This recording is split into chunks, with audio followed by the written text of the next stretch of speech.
నీవు నిజమైన రక్షణ పొందిన బిడ్డవైతే, ఆ రక్షణలో ఎదిగేటువంటి మనస్సు నీకున్నట్లయితే నువ్వు నిత్యము దేవుని వాక్యాన్ని చదువుతూ ఉంటావు. చదవాలనే ఆశ నీకుంటుంది.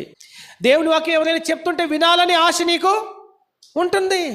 ఏదో రకంగా దేవుని మాటలు నాకు వినపడితే చాలు. అసలు దేవుని మాటలు ఏంటని నీకు నిత్యం దాని యందు ఆసక్తి ఆసక్తి ఆసక్తి.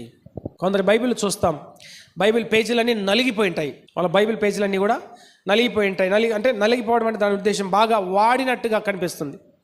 కొంతమంది బైబిల్లో పెన్నుతో అన్ని అండర్లైన్స్ చేసి పెట్టుకుంటుంటారు కొంతమంది బైబిల్ అయితే అసలు కొత్తగా ఉంటాయి.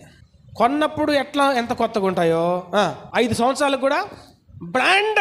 దానికి కొంచెం తెలివైన జవాబులు కూడా చెప్పేవాళ్ళు ఉంటారు.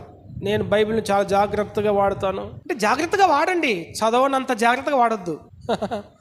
మీ జాగ్రత్త బైబిల్ను ఎక్కడ ఉంచాలో